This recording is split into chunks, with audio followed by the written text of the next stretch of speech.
একেবাৰে বিশেষ অসুবিধা দেখিছে ৰাইজে যেনে বৰষুণ এজাক দিলে ওলাব নোৱাৰোঁ, বোকা মাটিকে তুলি গোটেই মানে ল'ৰা ছোৱালী আইতা ককা সকলো আহবলৈ আমাৰ বহুত অসুবিধা হৈছে।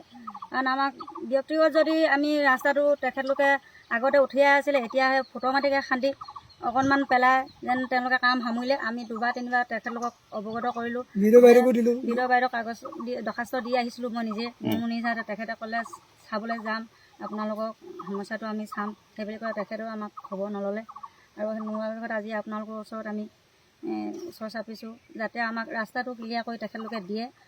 সেয়াই আমাৰ কামনা, আৰু বেলেগনো কি। কিমান দিনৰ পৰা এনেকুৱা হৈ আছে ৰাস্তাটো? আজি কিমান দিন হ'ল, 2 বছৰ আগৰে কথা। এতিয়া কিমান দূৰলৈকে আছিলে ৰাস্তাটো?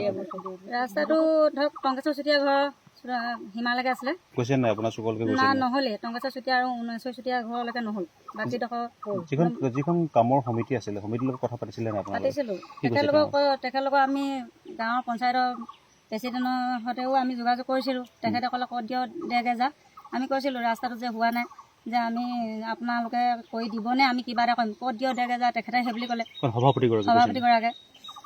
যদি আমি তাৰ ভিতৰত তেখেতলোকে নিদিয়াৰ কাৰণে আমি ইমানখিনি পৰ্যায় পালোগৈ। তুলি দিয়া এসপ্তাহ পাছৰ পৰা বুলি ক'বলৈ মাটিখিনি আঁত নগ'ল, আঁত যোৱা চকলাচকলিকৈ থাকিলে। এতিয়া মটৰ চাইকেল বা বাইচাইকেল সেনেকৈ অসুবিধা হওঁতে ল'ৰাখিনি অকণমান চলাই মেলি নিজৰ কাৰণে সুবিধা কৰিলে।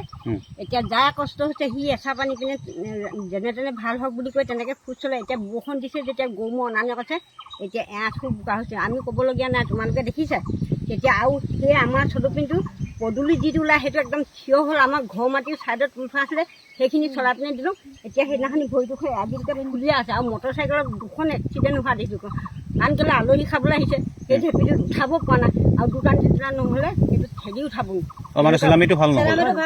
নিজৰ পদূলিত অন্য সেইকাৰণে তাৰমানে মই চাবলৈ কৈছিলোঁ সেইডোখৰ। এই ঠিকাদাৰসকলৰ লগত কথা পাতিছিলে নে? আমি ঠিকাদাৰসকলৰ লগত কথা পতা নাই। তেওঁলোক আহিছে নে চাবলৈ? চাবলৈ আহিছে মানে চাবলৈ ফটো মাৰি গ'ল।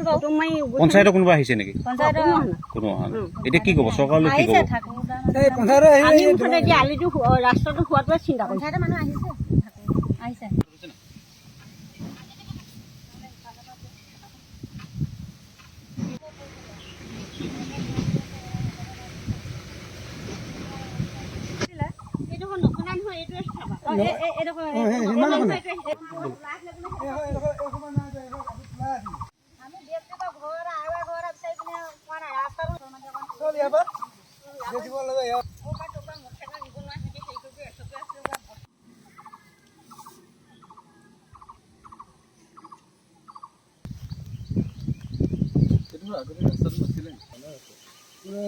একেবাৰে নহ'লি